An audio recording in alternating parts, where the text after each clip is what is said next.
Oh, good evening, students. It's Mr. Rich. It is Sunday, November 3rd. I hope you all enjoyed the extra hour of sleep that you got last night and that made you more refreshed this morning as you got up and got started. Well, tonight we are going to talk a little bit about Desmos before I take your questions. If you've got questions for me to answer, homework questions or anything that you want to go over, please send them to me in my email at askmrrich@gmail.com, or you could send them to me in chat. I had students take pictures of some problems they wanted to work from, I think it was Delta Math last week, and they put them into the chat. So you most certainly could do that. So I'm going to spend just a little bit of time showing you how useful and versatile Desmos is. Desmos is an online graphing calculator that no matter what math class you're in high school, you should be using as a part of your learning process. It is something that you could use to maybe bypass your learning process, which would not be a good thing, right? You don't want to use it to avoid having to learn solutions of things, but it helps you make connections between the equations maybe that you're working with and what it looks like in a graphical sense. Those of you that are here that are in your higher levels of math, I've got at least one AP Calc student here and an AP Pre-Calc student. You know that one of the things that you have to be able to do in the higher levels of math is you have to make connections between algebra, equations, and even calculus functions. You've got to make connections to that plus what's happening graphically with those functions. And Desmos helps you make that connection. So let me just give you a few examples of what I'm talking about. Even if you, or I'm going to share my screen here, but even if you are an Algebra 1 student that's watching this video and you needed to calculate the slope of a line and you're not sure like how do I calculate slope of a line? And here's Desmos off to the right. Maybe I'll squish this in just a little bit, give us a little bit more room. Well, suppose that you wanted to calculate the slope of a line that passes between those 2 points. Well, one of the things you can do in Desmos is you can tell it to plot a point. It plotted a point, -8, 3. I could tell it to plot another point, -3, 1. Gives it a red color. There's the 2 points. If I wanted to calculate the slope, and I know that slope is rise over run, and I zoom in sufficiently like this so that I've got increments of 1 along my axis. Let's scroll out maybe just a bit like this. You could then do some sort of a rise over run calculation, because if you know, if you're looking at a graph of your 2 points and you want to do rise over run, it's better to really not use the calculation of y2 minus y1. You can just like count vertically and horizontally. Now, if I look over here, let's do the horizontal run. So this is at -3. So it looks like I'm going over 1, 2, 3, 4, 5. So there's my run of 5 right here. And then I need to make sure that I know what my what the scale is vertically here. So this looks like, here's my x-axis down here in black. So this is definitely a 1 and then a 2 and a 3. So I can see that I'm going up 1, 2. So it looks like my slope is going to be a rise of 2 and a run of 5. I also noticed that this line that would connect these 2 points has a negative slope. So this is supposed to be a -2/5 as an answer right there. So sometimes it helps to picture things. So that's one thing you could do if you were in Algebra 1. Another thing that you can do in Algebra 1 and Algebra 2 is suppose you are solving a system of equations. And let me give you an example. So suppose the system of equations that you're working with looks something like this. I'll give you a system. So suppose it's 3x minus 5y equals 14. And then you had -6x plus 10y, and that was equal to 4. And then you solved it and you weren't sure why you got what you got. What happened when you tried to solve this through elimination is you got 0 on one side, and then you had some number over on the other side, and the variables totally disappeared. And you're like, I don't understand. How am I supposed to interpret this? What you can do is say, well, I wonder, let Desmos help me. Let me picture what's going on with these two equations. So you put in here 3x minus 5y equals 14. You put in negative 6x plus 10y is equal to 4. And then you look at what you have, and then you realize, wow, these lines are parallel lines. They're never going to intersect. And so therefore, there are no solutions to this system of equations. That's what happens when you try to solve a system of equations and the variables end up canceling out in your algebra, and you're left with something that's false. And that means then that the two equations are parallel, they are inconsistent, we call it, and there is no solution to the system. So that's one thing you can use for. Even geometry students, there's probably not as much use of Desmos in geometry, although in geometry you do work with linear functions. So you could be graphing lines and taking a look at what the graphs look like. Also, when you get into circles in geometry, there is some algebra there where they teach you what we call the standard form of the equation of a circle, and you could graph that equation. See, that's one thing. That's one advantage Desmos has over those of you who have TI-84s.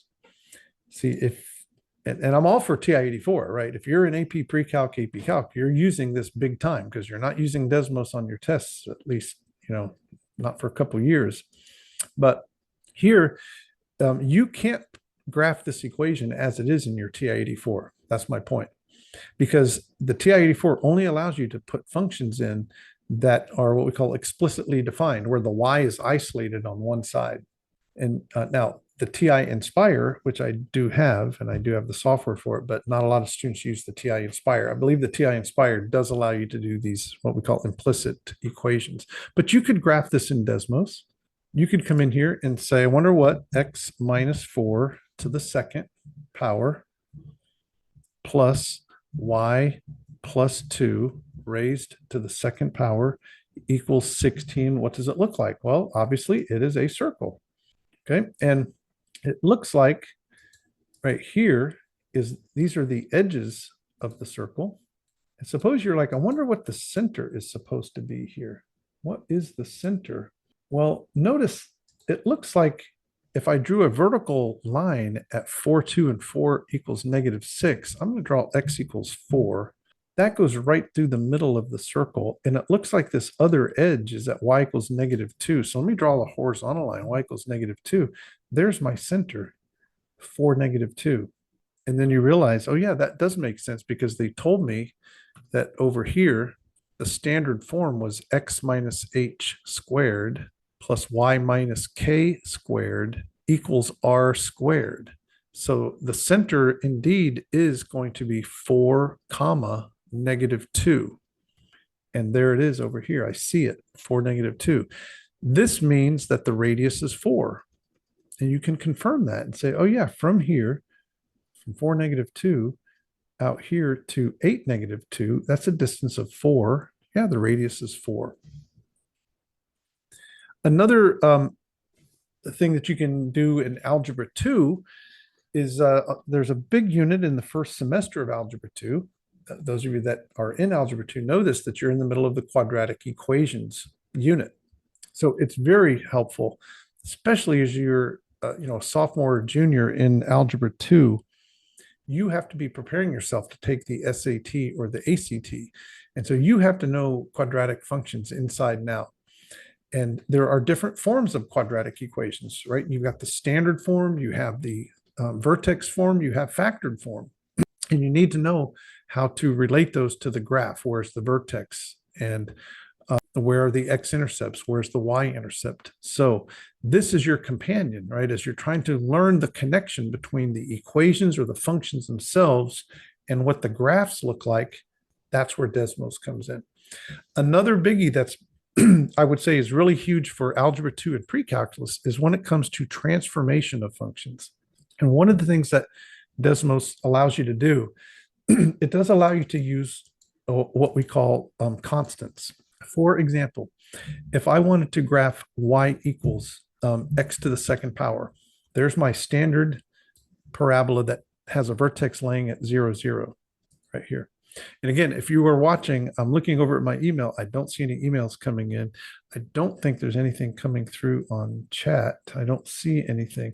So if you have any homework questions that you want me to go over while I'm talking about Desmos here, send those in to me. I'd be happy to take a look at them. But anyways, if I wanted to see what happens when I transform this equation, I could put constants in. So I could put an a in front and it asks me to add a slider. I'll say yes. I could come inside here and make this, let's give it x minus h, add a slider, but I want a parentheses right there. There we go. So now I have x minus h squared. Let's do a plus k and then add a slider. And I'm gonna set all of these values to 0. So I can come in here, even though it's a slider, I can manually change the values of those constants and make that 0. Oh, definitely don't want a to be 0. Then there we go. So a has to be 1. But that is my regular, that's y equals x squared. But notice what should happen when I change k.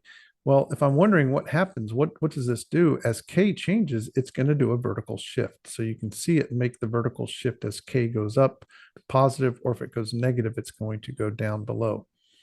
And you all know that with its x minus h, if I make it go positive, it's going to shift. As h goes positive, it is shifting over to the right.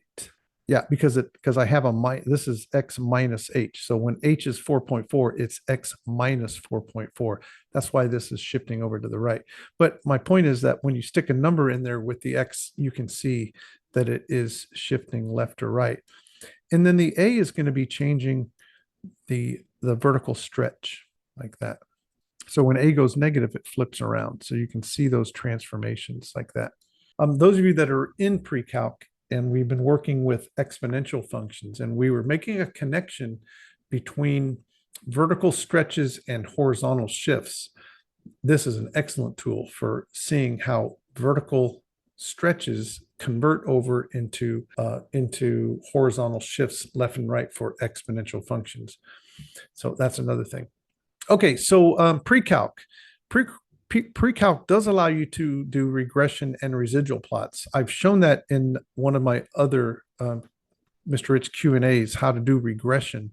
So I don't think I'm going to show that again, but you definitely can do anything that you're doing on the TI-84 that you're doing in stat calc down here with these regressions, you can do in Desmos, believe it or not. I'll just show you how to set it up.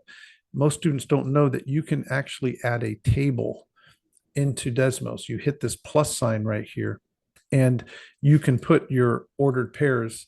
And this is what you're doing in your TI-84 when you're doing stat edit. You're making your lists of data. Well, over here, you add a table and you make your two lists. Then when you're going to want it to do a regression, you're going to use the variable y1 instead of y. And the secret is you have to use a tilde instead of an equal sign. So if you go to their calculator, excuse me, their keyboard, and hit the ABC button right down here on the lower, hopefully you can see this on your screen, there's a tilde. If you want it to run a regression, you got to put a tilde there. So, and then you can put the equation with constants. So if you wanted to do linear regression, you're going to say AX1 plus B. I'll go ahead and just put 2 points in here, 2, 3, and -5, 7. All right, so it does the regression. It actually gives you the equation right there. And you can see r squared is 1. So it's a perfect correlation, of course, because it's just 2 points. But that is the equation that ran the regression. And it said it is -0.571x plus 4.14. And you can do that for any type of regression. All right. One thing I don't think I've ever shown calculus students, or very few calculus students, what it does with derivatives. So, and again, the TI-84 does this, and most of you have used this command. Those of you that are watching this that are in AP Calc, you know how to tell the calculator to graph a derivative function without actually finding the derivative. there is a command in here, math 8. It's called numeric derivative. If you put in a function into your equation editor into y1, and then down in y2, you call up math 8 and tell it to graph the derivative with respect to x, and you do an alpha trace y1, and then for x equals all values of x, it will plot the derivative of the function that's in y1. It's pretty slick. You got to know how to do that, right? That's something that you will be tested on. But Desmos does the same thing, but faster and easier. For example, I can put in here a function f of x, and we'll call it x to the third minus 3x squared plus 4. Okay, that's nice. There it is. And I could say, you know what? I want to graph the derivative.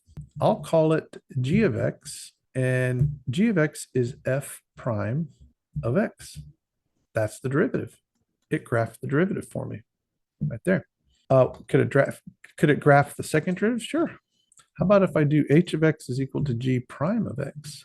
Well, that would be the second derivative of f, because the derivative of g, which is the first derivative of f, would be the second derivative of f of x. So here on one chart, I have graphed both the original function, its derivative, first derivative, and then its second derivative right there. Now, at this point, most of you that are in AP Calc, you don't see the use of this. Why would I want to graph a derivative? Oh, you're about to find out, right? One of the things that we're going to be doing is making connections between the graphs of functions and the graphs of their derivatives. You've done a little bit of it, but in Unit 4, Unit 5, we're going to do a lot more of that. So definitely, as you're trying to make connections between these graphs of functions and their derivatives, Desmos can be your guide, can be your one of the tools that you use during your studies. All right, sorry to leave out any AP stats students. Don't usually get many AP stats students here, but yeah, what could you do? Linear regression would probably be the biggest one. And also, I'll just leave it with this, right? I have, when I'm working with students, I work with lots of students every week, and I'm coaching them. I will leave my calculators up here on the screen, and I have the TI-84. Sometimes I use that. But you know, my go-to is Desmos, just as a calculator. I'll come down here into an open space and I'll say 95 times 95, and it gives me my answer, 9,020. I want to take a square root, put a number in. I don't know what the square root of 289 is. Well, it tells me it's 17. So you can use this just as a regular calculator. It does understand the order of operations. So if you're doing things left to right, it knows. It knows to do the multiplication first and then the addition. It's not like your regular calculator that would do 8 plus 3 times 5 and call the answer 55, 11 times 5. No, multiplication followed by the addition. All right, that's it. That's my Desmos spiel. So it should be your best friend. It should be your companion that you use to help you in your learning process. All right, Claire has posted a question, and I'm going to copy and paste it. Thanks, Claire, for posting the question. Let's take a look. This is it. Here is our first question tonight. The distance in meters that a toy pullback car will travel after being pulled backwards c centimeters can be modeled by the function d, given by d of c is 0.15 times 1.2 raised to the 2c power. Which of the following functions models d models the distance that the toy car travels after being pulled back m millimeters? All right, that's a good one. I assume it's a multiple choice question, but I think we could figure this out without looking at our answers. So here's what we have: 0.15 times 1.2, and that's raised to the 2c power. And c is in centimeters. Yeah, that makes sense. But they want us to modify this so that it would be in millimeters instead of centimeters. Well, here's the way that I would do this, right? This isn't the only way. I don't even say that this is the best mathematical way of doing it. It's the one I think that makes the most sense to the most students. That I would do something like this. I would say, you know, I'm going to let C be equal to one centimeter. If C is equal to 1 centimeter, I get that. That's the answer. But now what I want to do is I want to consider what if I change the variable to m? Now, m is equivalent to how many millimeters? In other words, m would have to be what to be equal to 1 centimeter? Well, one to be equal to 1 centimeter, this says there are 10 millimeters in a centimeter right here. 10 millimeters are in 1 centimeter. So that says, okay, that's not quite right there.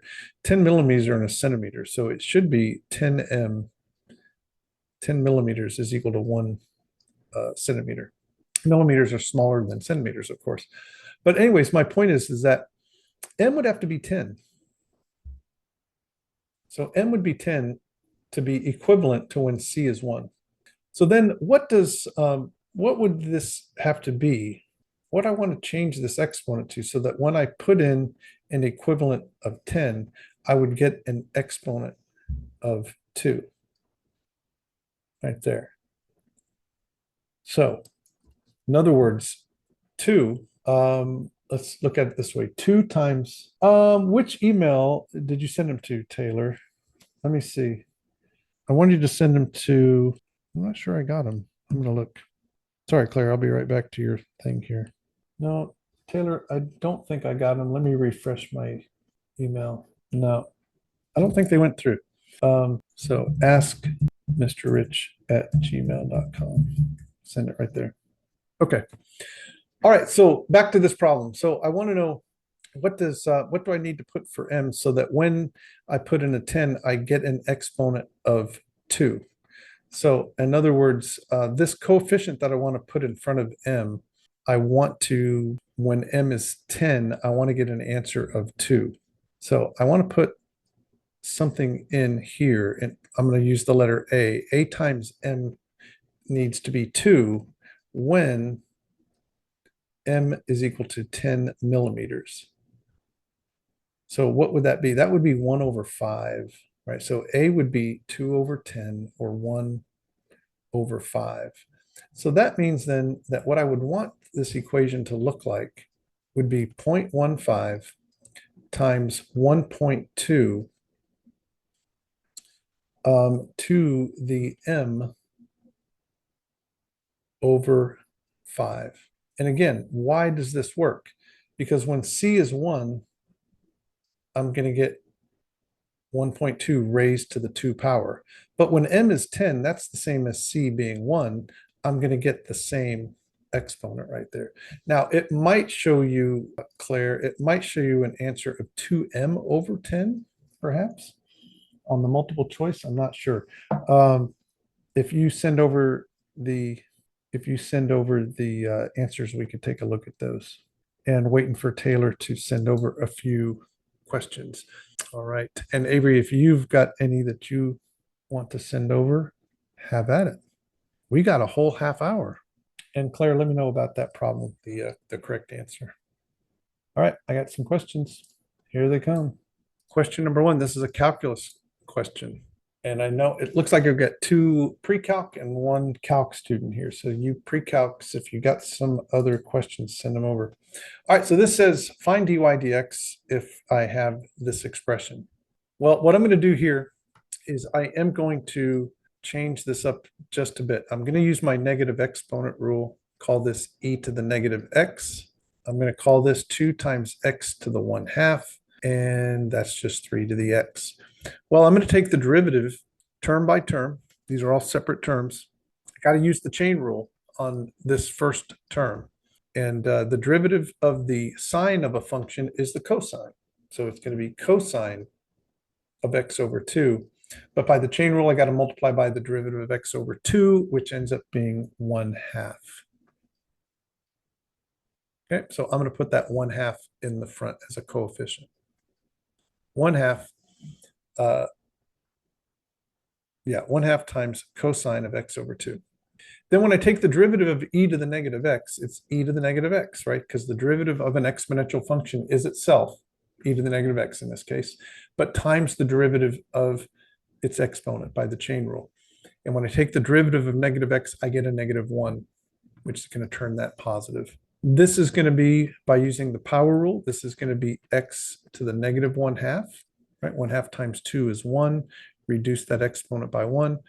And then Taylor, one of the things you have to know about taking the derivatives of exponentials with arbitrary bases is that you will treat it like an exponential. It is its own derivative, but by well, I'm not sure this is really not the chain rule, but this is really just changing the base. You have to multiply by the natural log of that arbitrary base. And so that becomes your answer right there. All right. Okay. Let's see what else we got. All right. Claire gave the answers. Awesome. Let's take a look at these. I'm going to go back up here and take a look. I'm going to drop these answers right here. Raised to the 2m. Oh, let's see. Oh, okay, yeah. This ends up being m over 5. So this D should be the answer. I'm hearing my dogs barking outside. I hope. Hold on just a second. I'll be right back.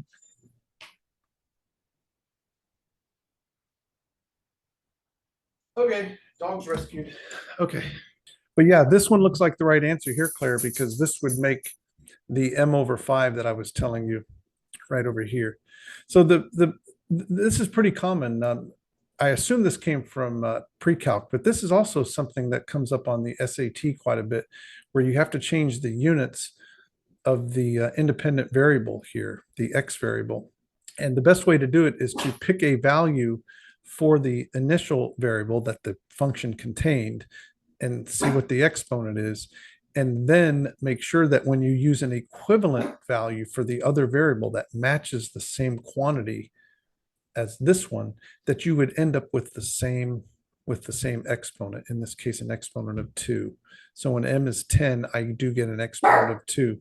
And now the dog wants out of the office. So hold on, let me let her out. Come on, girl, let's go. You're banished. Very ungrateful. I bring her in and then she starts barking in here. All right. So let's go back. Okay, another calculus question. And we're going to take the derivative. And this is the derivative of an arc sine function. And it's going to involve the chain rule. Let's talk about what the derivative is of arc sine. When you take the derivative of the arc sine function, and I'm going to use it with the chain rule sort of embedded in this formula. So I'm saying here, Avery, or not Avery, but Taylor, the derivative of arc sine of a function of x, where u is just a function of x, then this is going to be u prime on the top, and then down here is going to be 1 minus u squared, like that. Right, this is really, if you want to think about it from the chain rule perspective, it's 1 over the square root of 1 minus u, u squared, but then times u prime.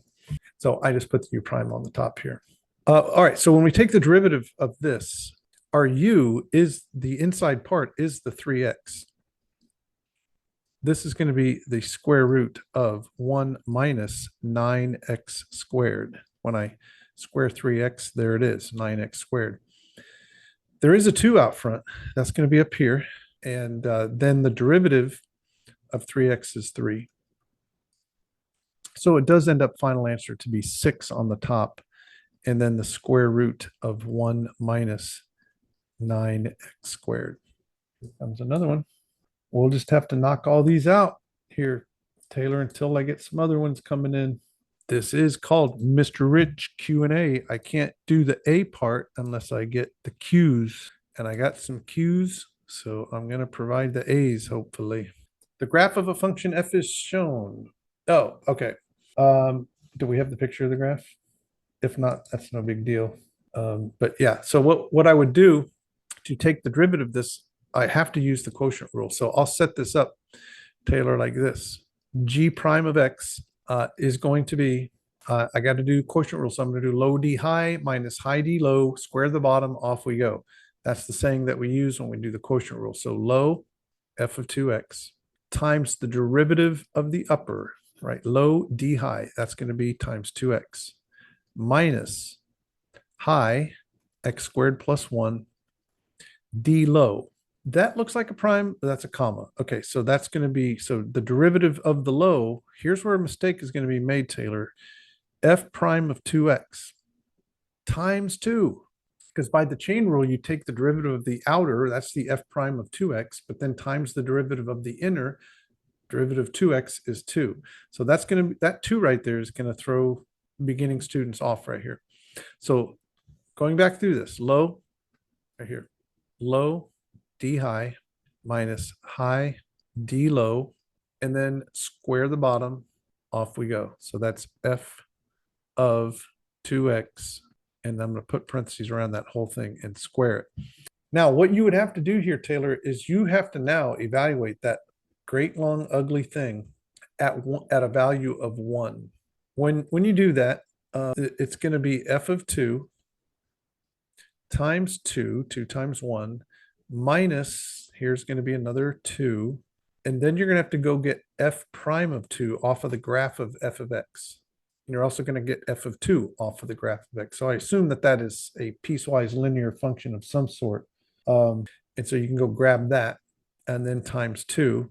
And then this would be f of 2, whatever that is, from the graph squared.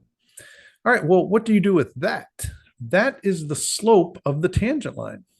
Okay, I'm going to pretend that I know the answer to this. Suppose I was able to get all those things and it was a 5.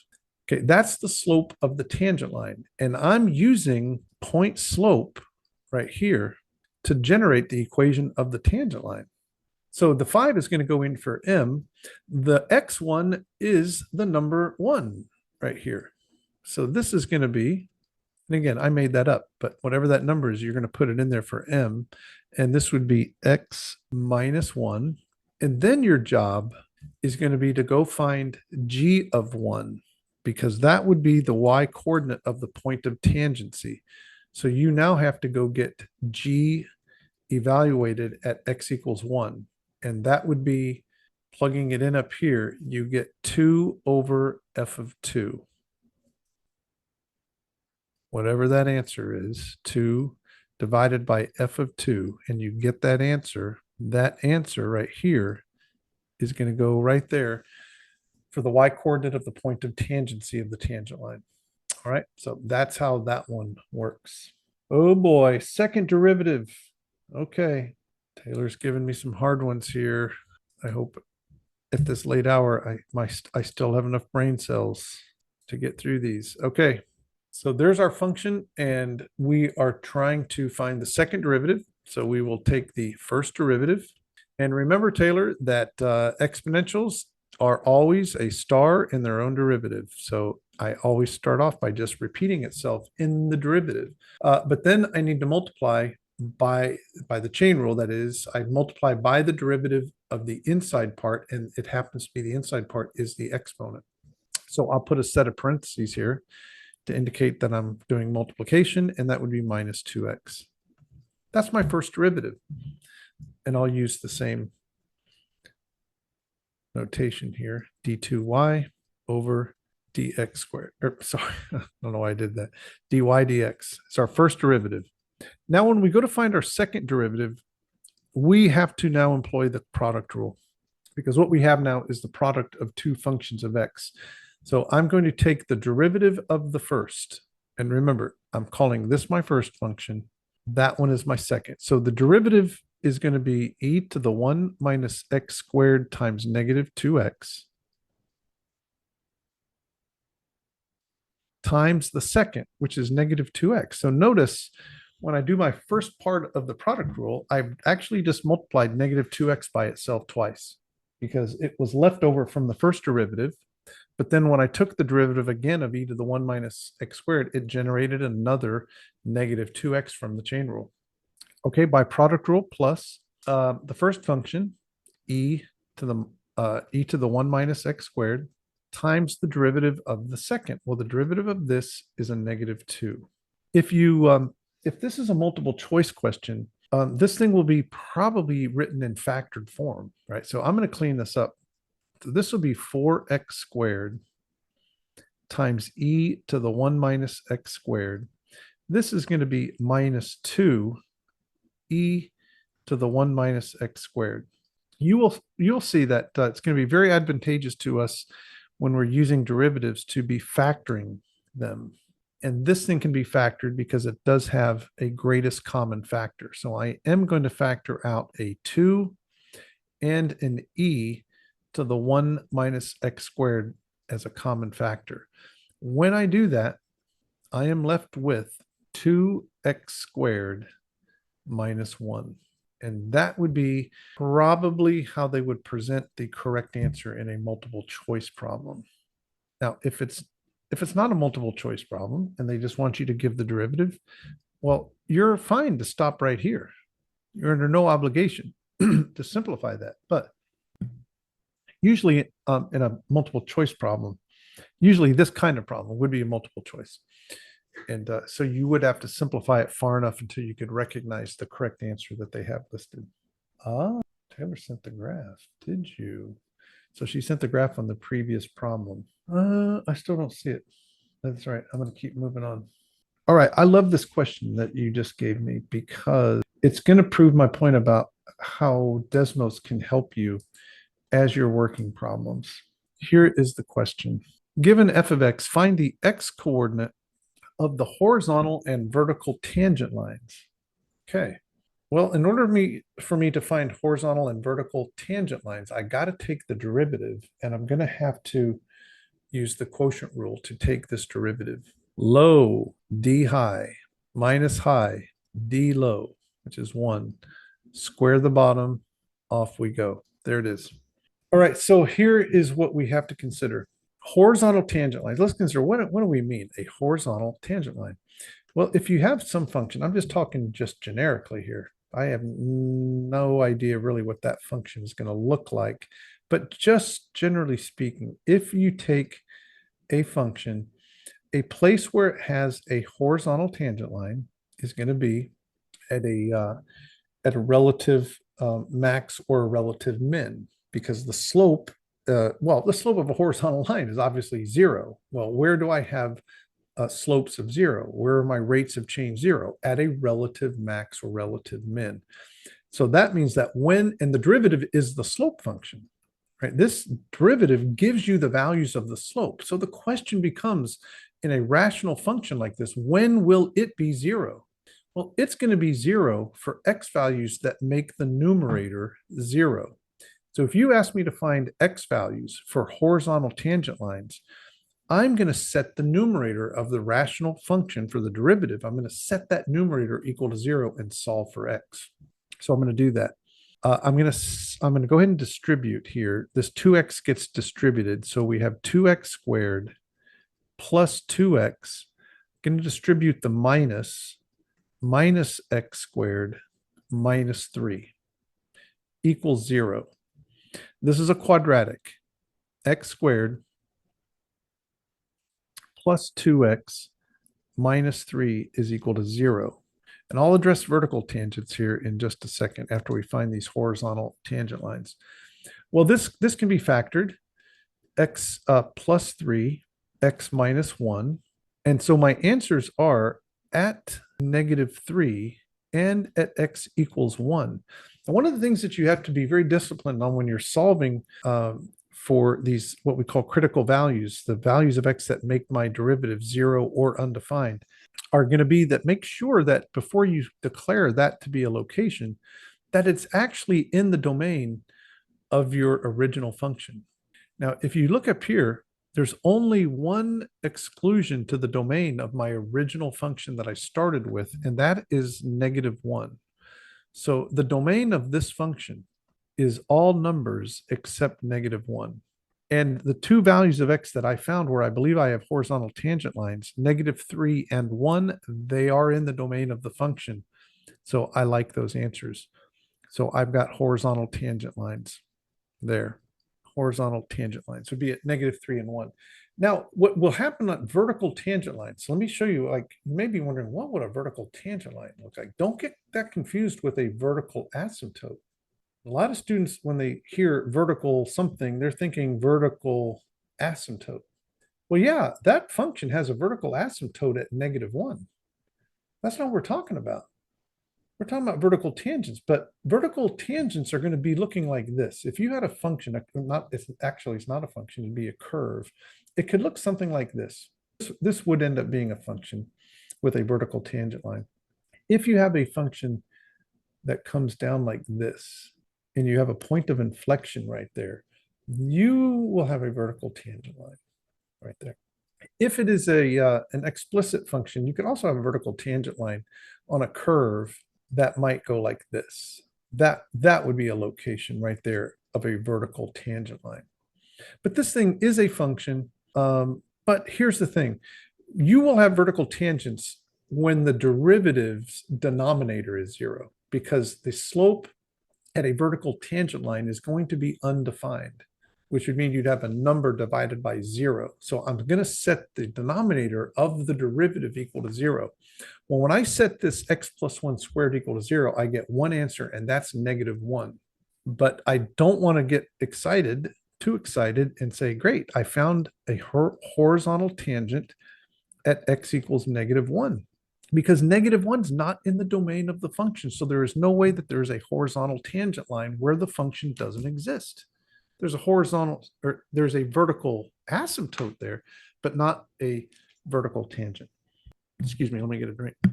So what I'm going to do as I'm sitting there working this, I'm going to confirm my answer using Desmos. And I'm going to graph the original function. I'm not going to graph the derivative. The derivative was the tool that I used to find where I think I have horizontal tangents and vertical tangents. So this function is going to look like this: x squared plus 3 over x plus 1. And then all of a sudden, it makes sense, I believe. Indeed, at x equals -3, there's a horizontal tangent line right there. You can see that's a relative max. Over here, there would be a horizontal tangent line at x equals 1. And then this is the vertical tangent line at x equals -1. And if you weren't sure, you could always graph x equals -1 and then take a look at that. And yeah, that definitely is a asymptote, not a tangent, asymptote. Therefore, right, this is a no-go. There are none, no vertical tangents. Okay, let me make a comment on this one. I don't think I have time to work the whole thing. I'm looking for, hold on a second. There we go. I don't know where that thing went. There it is. Particle moves along the y-axis so that time t equals 0. Its position is given by that function, which the following statements describes the motion at t equals 1. They're asking me about which direction it's moving, up or down, at t equals 1, and is it increasing or decreasing velocity? I think what messes students up on this question is they confuse velocity with speed. So this is not asking me whether the acceleration and velocity are in the same direction. This one here, Taylor, is asking me, is the velocity positive or negative? And is the acceleration positive or negative? So the first derivative, which would be our velocity function, is 3t squared minus 8t plus 4. If I evaluate that at time t equals 1, I get 3 minus 8 plus 4. That's a -1. The velocity is negative, therefore it is moving down the y-axis. Let's make sure we got that right. Plus 4. We're evaluating at 1. 3 minus 8 is -5. Okay, so it's definitely moving down because the velocity is negative. This is vertical motion. Yeah, it's along the y-axis. So positive velocity is up, negative velocity is going to be down. I'm going to get the acceleration, and I'll show you the mistake probably that's going to pop up here. If I evaluate the acceleration at 1, I get a -2. Well, if the acceleration is negative, that means the velocity is decreasing. This answer should be answer A. And what they wanted you to do is say, well, since the velocity is negative and the acceleration is negative, it's speeding up. Yeah, it is speeding up. Yep, because the acceleration and velocity are the same sign, but that's not what it's asking, right? So it's asking, is the velocity increasing or decreasing? Well, with the acceleration being negative, what that means is the velocity its value is going lower. So if the velocity is -1 and the acceleration is negative, that means the velocity is getting more negative. It is technically decreasing. The speed's going up, but the velocity is decreasing because it's getting more negative. So you have to differentiate between velocity and speed. Okay, so that's what was going on with that problem. I hope that helps. Was A the right answer on that, Taylor? Do you know? All right, I do have a student coming up here. Actually, he might be in the other waiting room. I might have to go. Let's see. Oh yeah, I see that graph that you sent over, Taylor. But I think we did enough of that so that you can go there and answer that. And then this last question, Taylor, that you asked me about is a product rule problem. When you take the derivative, you take the derivative of the first times the second plus the first times the derivative of the second. That requires the chain rule. Now, the derivative of secant is secant tangent. So it's secant 2x times tangent 2x times the derivative of 2x, which is 2. And then you can make your match right there. Looking for a 3x squared secant 2x. I see here and here. This would be a 2x cubed. Yeah, this one's missing the 2, right? This would be the selection if you forgot about the chain rule when you took the derivative of secant 2x that you needed to multiply by the derivative of 2x or 2. That's missing the 2. And there's our answer. Okay. All right. That's going to be a wrap for tonight, students. So if you're watching this on video after the fact, come next week, Sunday, every Sunday, 8 o'clock. This has been like 2 straight months, I think, that I've held this session. Going to try to not miss a Sunday, even over the holidays, maybe. Who knows? But well, actually, there will be one Sunday I won't do it because I will definitely be out of town and I'm not available to the internet. But that'll be in December. But do come on Sunday nights and come with homework questions. And you can email them to me in advance at askmrrich@gmail.com, or you can come in here to Zoom. And this is only open to my tutored students, right? So I don't make this open to everybody. It's closed to just you, so you can use this as an extra resource to get some of your questions answered that we didn't cover in our session. All right. I hope you all have a wonderful week and keep working hard at your math. Don't get too frustrated in your math classes, right? It's just like anything else. You got to just keep trying, keep working hard, use the resources that you have available to you. And there are a lot of them, right? At your school, teachers, friends, YouTube videos. You got me if I'm one of your students. So anyways, have a great week, everybody. See you next Sunday. Bye.